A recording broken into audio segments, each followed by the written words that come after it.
Assalamualaikum warahmatullahi wabarakatuh. Waalaikumsalam warahmatullahi wabarakatuh. Perkenalkan, kami dari kelompok 7 akan mempresentasikan hasil diskusi kami tentang komunikasi organisasi. Sebelumnya, kami beranggotakan 3 orang, yaitu Davela Danilawati, Libio Sikarbila, dan Ghaffari Muhammad. Baiklah, materi pertama yang akan dibacakan oleh Vela. Kepada Vela dipersilakan. Baiklah, sebelumnya terima kasih saya ucapkan kepada moderator yang telah memberikan kesempatan untuk menjelaskan hasil diskusi tadi. Saya akan menjelaskan materi mengenai komunikasi. Komunikasi memiliki peranan penting dalam organisasi. Kemampuan berkomunikasi adalah alat yang paling penting untuk dimiliki pemimpin untuk dapat menjalankan peranannya tersebut. Keputusan yang akan diambil oleh organisasi merupakan wewenang pemimpin. Namun, komunikasi yang tepat dan waktunya dapat memberikan kemudahan dalam pelaksanaan keputusan tersebut. Komunikasi sendiri, menurut Goldahar, memberikan definisi komunikasi organisasi sebagai proses penciptaan dan saling bertukar pesan dalam satu jaringan hubungan yang saling tergantung satu sama lain untuk mengatasi lingkungan yang tidak pasti atau yang selalu berubah-ubah.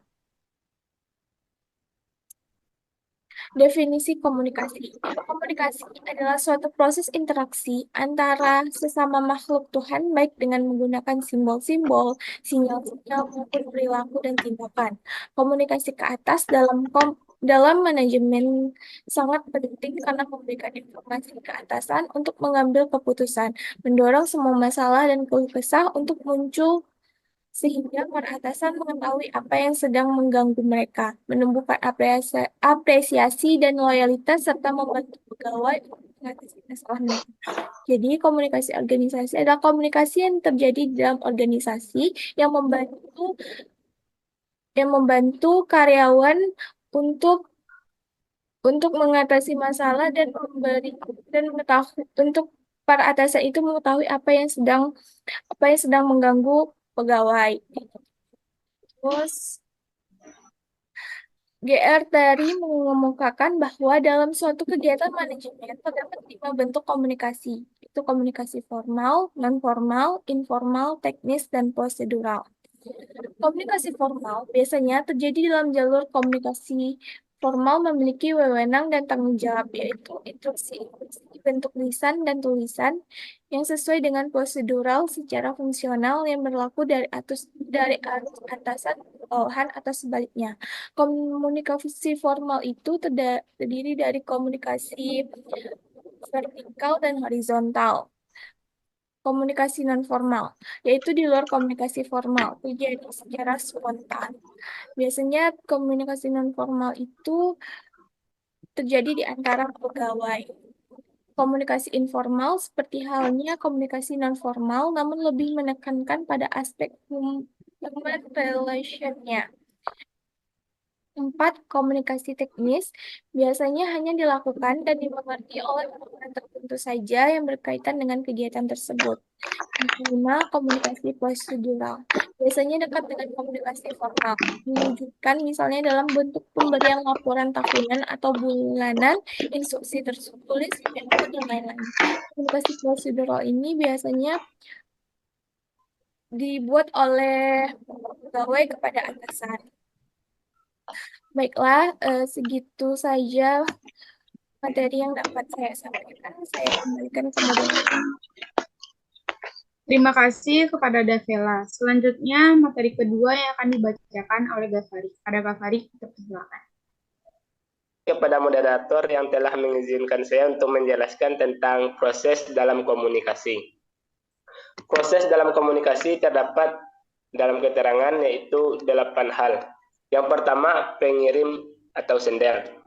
Pengirim atau sender yang memulai komunikasi dalam suatu organisasi, pengirim adalah mengomunikasikannya kepada suatu atau lebih orang lain. Kemudian yang kedua, enkodean atau encoding adalah pengirim penyampaian informasi yang akan disampaikan dengan cara menerjemahkan ke dalam serangkaian simbol atau isyarat. Yang ketiga, pesan atau message adalah bentuk fisik yang digunakan oleh pengirim untuk mengkodekan informasi. Pesan dapat berupa segala bentuk yang dapat dirasakan atau diterima oleh lebih indera penerima. Kemudian yang keempat, saluran atau channel, atau biasa dikenal dengan media, digunakan untuk menyampaikan pesan, misalnya pesan yang disampaikan dengan kata-kata, atau kertas untuk pesan yang disampaikan dalam bentuk tulisan. Kemudian yang kelima, penafsiran kode atau decoding, adalah proses di mana penerima menafsirkan pesan dan menerjemahkannya menjadi informasi yang berarti baginya. Yang keenam, penerima atau receiver, adalah orang yang menafsirkan pesan dari pengirim. Yang ketujuh, gangguan atau noise, adalah semua faktor yang mengganggu, membingungkan atau mengacu proses komunikasi. Kemudian yang kedelapan, umpan balik atau feedback, adalah kebalikan dari suatu proses komunikasi yang menyatakan reaksi komunikasi dari pengirim.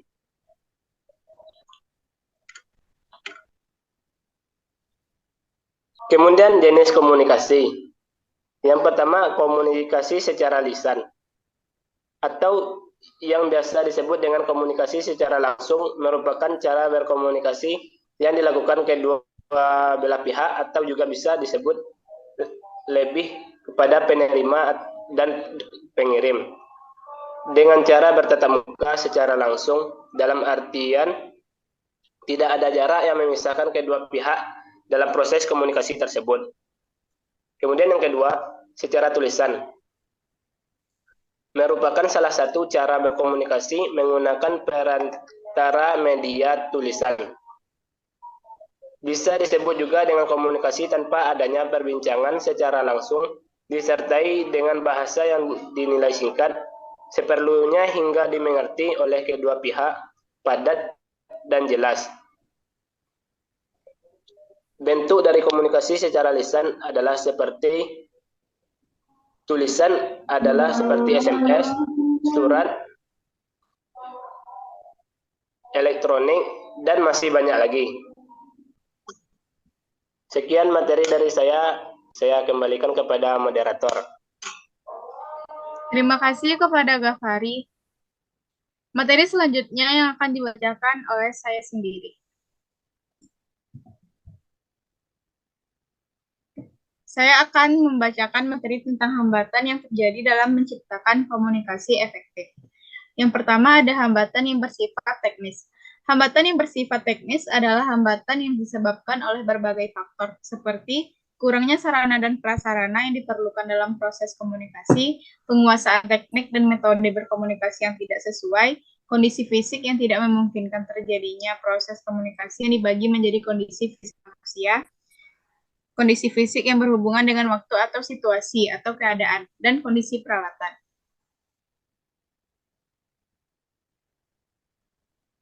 Yang kedua ada hambatan semantik. Hambatan yang disebabkan kesalahan dalam menafsirkan, kesalahan dalam memberikan pengertian terhadap bahasa atau kata-kata, kalimat, kode-kode yang dipergunakan dalam proses komunikasi. Yang ketiga, hambatan perilaku. Hambatan perilaku disebut juga hambatan kemanusiaan. Hambatan perilaku tampak dalam berbagai bentuk seperti pandangan yang sifatnya a priori, prasangka yang didasarkan pada emosi, suasana otoriter, ketidakmauan untuk berubah, dan sifat yang egosentris.